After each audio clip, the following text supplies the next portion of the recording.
This is a diagnostic device sent from Kingbolen, a company that got in touch with me via Facebook. They call it the Ediag Plus. It's a diagnostic device, but the main advantage to it is that it works with your mobile phone. Previously, I've been using devices that work with a tablet. The main advantage to the phone is that generally it's always charged, and it's easy to send on diagnostic reports to whoever maybe has brought the car around to get its fault codes read. And a lot of the devices out there tend to work with Android phones. I personally use an iPhone, so it was something I was quite interested to try out. And this is the box that it has come in.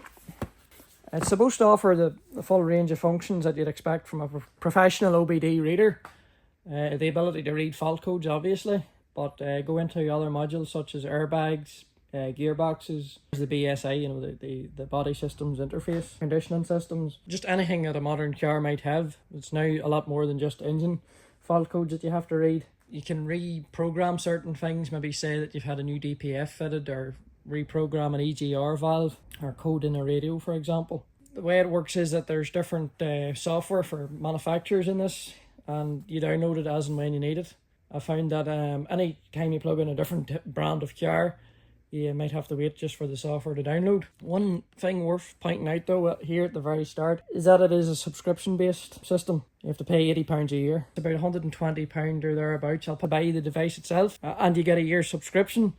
But after that, it's £80. If you don't pay the subscription, it just reverts to being a very basic OBD reader that maybe only does engine fault codes.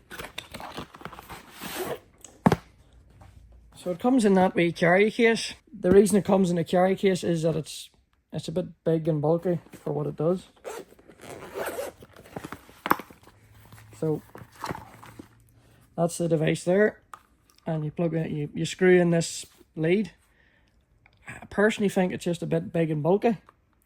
There's now wee devices like the Charlie or whatever I've seen advertised elsewhere, and they're not much bigger than that. The fact this just appears a bit unwieldy, something to be aware of. You have an instruction manual, fairly easy to follow, and then you have to register your account on the App Store.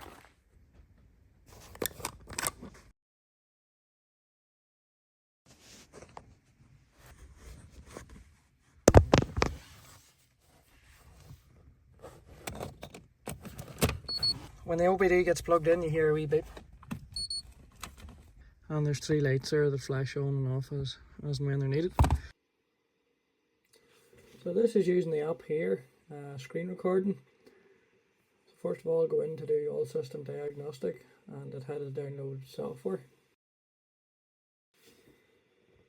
On the 106, the automatic VIN detection doesn't work because the car's that old, so I had to manually select the brand. You can see that the stopwatch moves faster because I've sped up certain parts of the video to make it a bit easier to watch.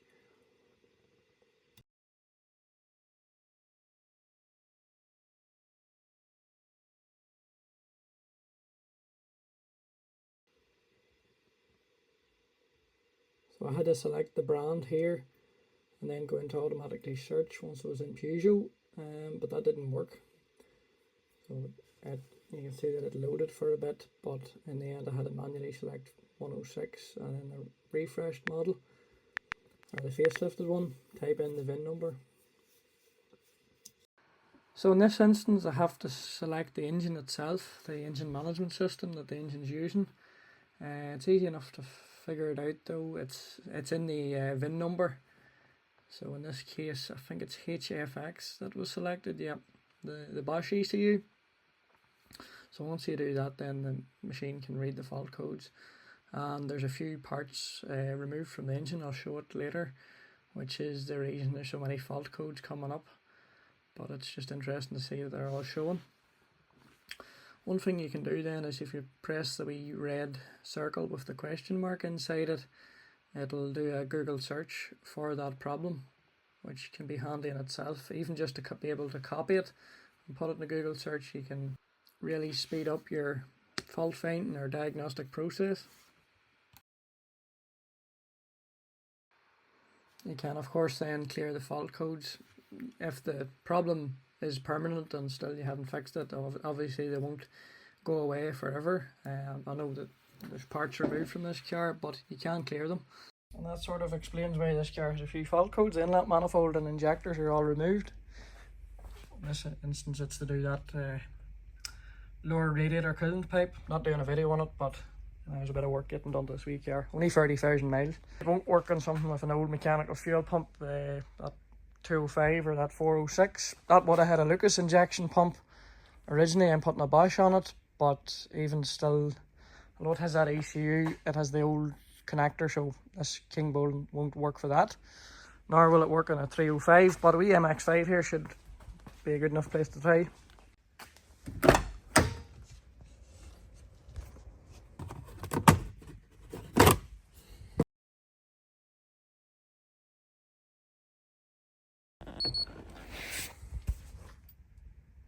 Now, it's possibly an advantage that that device is so big and unwieldy that you won't forget it in the car.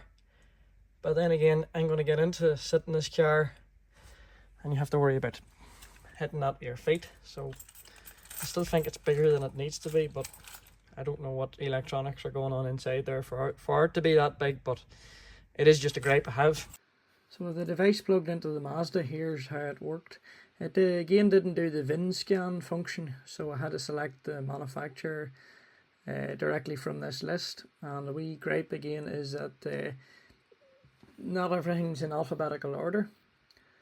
Once you get to Mazda, I had to download the software for it to open up, and then it worked. To do an automatic search, select 16 pins socket and do a full health scan. The Mazda only really has ABS and engine modules to look at. There's no fault codes, and then I just did a read data stream, turned on as many features as I could. As many sensors as the car offers is what basically the machine will allow you to read live data from. If you have a weird oddball fault that you need to maybe find the root cause of, live data can be very useful, but here in the case of this Mazda wasn't really needed. And then I was just testing some features that you could actuate, such as the fuel pump and various actuators throughout the engine. All sped up, of course. Okay, I'll try the old 406. There's a few parts missing off the engine at the moment. Sensors not connected, whatnot. It needs a lot of work done to it, but it's a fairly sophisticated car. There's a lot of modules in it for its time. ABS, airbag, engine control module, and the BSI system, to name a few. So I'll see what this wee device can connect to, if it can connect to anything at all. It'll be interesting.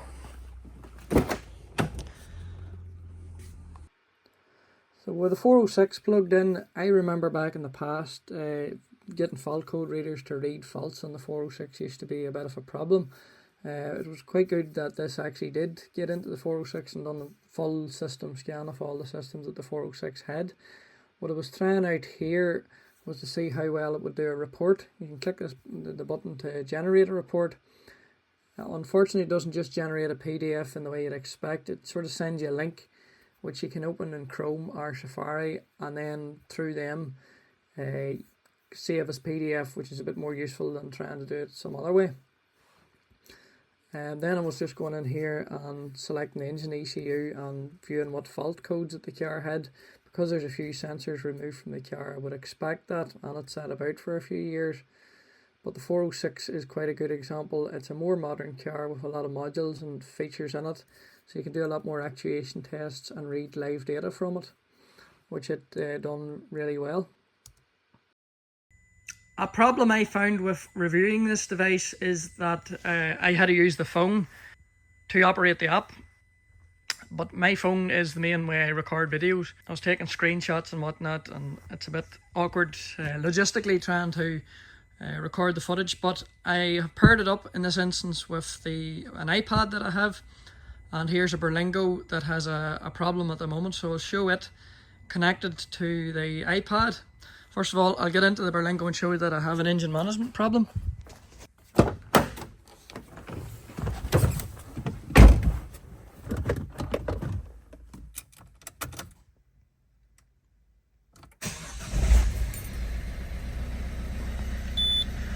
It says engine fault, repair needed, and the engine management light is turned on. And there's a distinctive misfire there at the moment.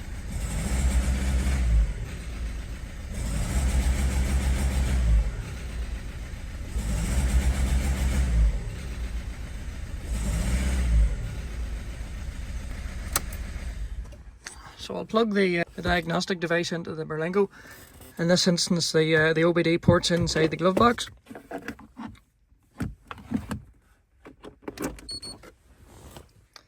So that's it connected. It'll let out a wee beep, which is useful.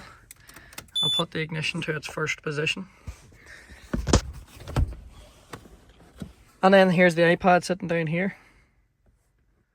So here's the iPad. I'll open up the app. It's Ediag. It's the same one as used on the phone, and I've signed in using the same credentials. The screen, it doesn't go into landscape mode. It just takes up a large portrait. Can expand it a wee bit, but it doesn't use the full screen off the iPad. Having said that, it's still a lot bigger than any phone I've ever used. So go here to All System Diagnostic. Do a VIN scan to see if it can automatically find the vehicle.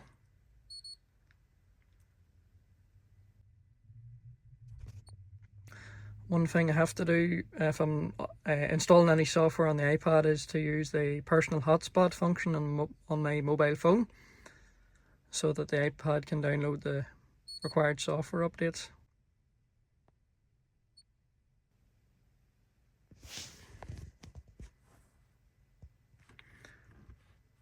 So yeah, it just functions the exact same as the app on the phone. I'll just read these fault codes to see how quickly I can do that. Rather than doing a full system scan, I'll just do engine system. Yep.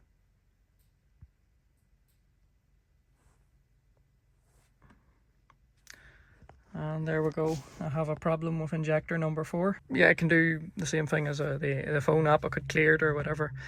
There'd be no point here because there is actually a problem with the injector.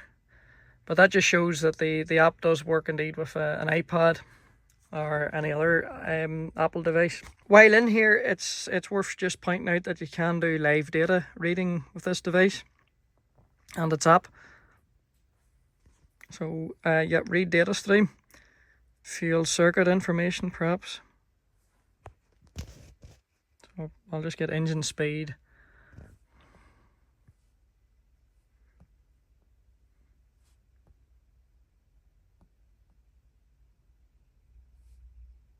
And just a few parameters there that I can record. I'm showing them all up there, and if I turn the engine on, hopefully this should react in real time.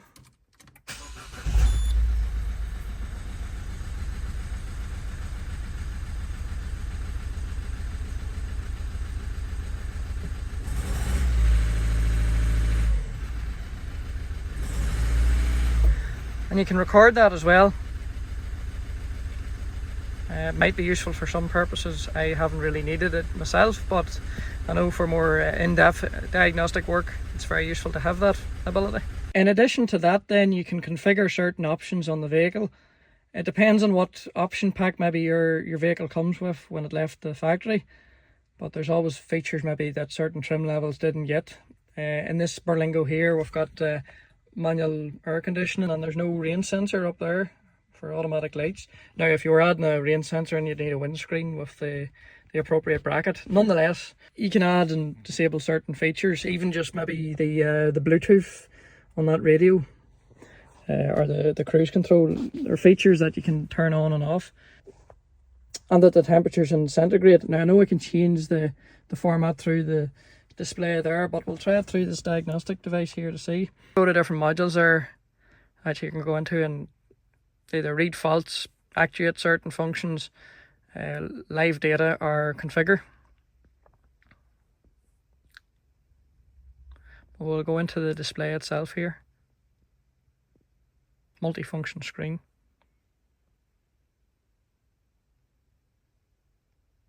And as soon as you do that, then the vehicle says that the diagnostic session is in progress. Here's a special function, configuration, manual configuration, customer configuration, and change the temperature to Fahrenheit and configure.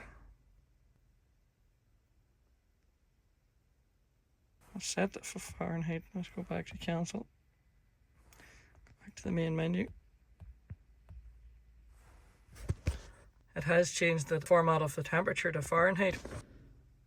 And then one final useful function is that because this is wireless, you can walk around the car, maybe the outside of the car, and test various modules, maybe EGR or turbo actuators, the coolant fans, things like that. With it being Bluetooth, you can be outside the vehicle with the tablet or phone in your hand and test things. I was under a rental to Kajar about a month ago, and there was some exhaust valve. We had a test, and the vehicle was up on the lift, and we was able to use the app to actuate that. I could see that the actuator was working, but there was a problem with its connection to the actual valve itself, so I knew to fix that. But it's a useful function having this wireless, that you can do that. So it'll show turning on the cooling fans outside of this vehicle to show how that works. And I've now got the iPad itself sitting here on the engine, so I'll see if we can turn on the cooling fans from here.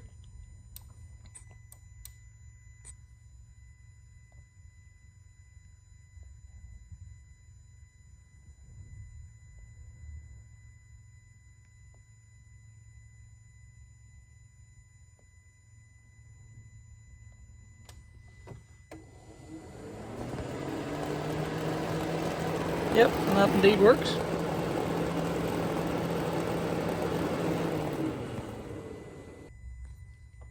Try another actuator here.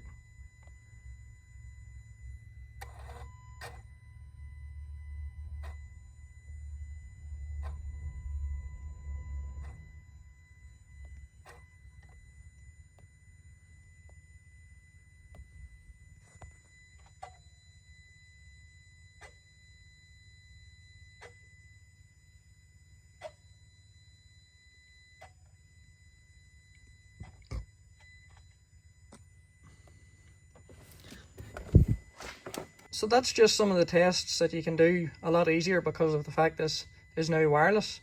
While the iPad itself is quite large and bulky, if you just have your phone in your hand, you can stand under the car or around some part of it, phone in hand, and listen for the actuator that you're trying to test. More modern cars, perhaps our new Mercedes or something like that, where you can test the indicators or wipers without going through the stocks, is something else you can do.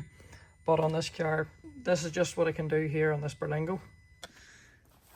So that's my attempt to review the Kingbolen Ediag Plus. Probably a bit long-winded and rambling, but I've had it now a few months. They gave it to me around December time. I've just took my time and tested it out on a wide variety of vehicles that have come to me.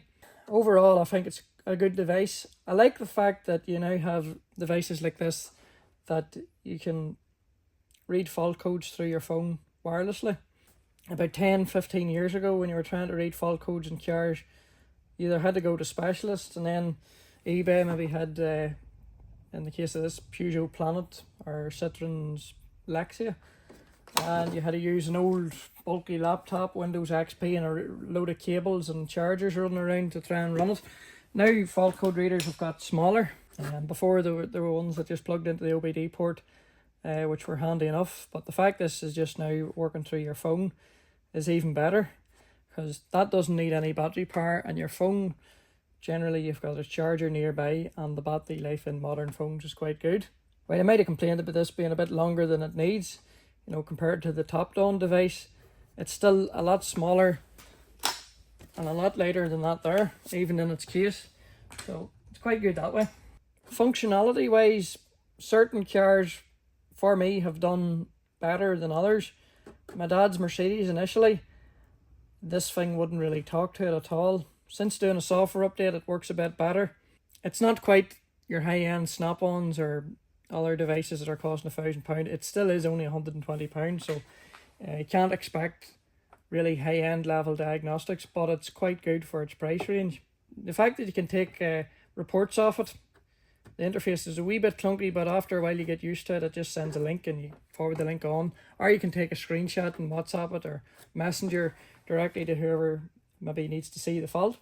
The subscription cost then, or the cost of the device, it's about £120, £130 depending on where you're going to buy it. But the important thing to note is that after a year, you have to pay £80. It's £80 a year for its subscription. First year's free.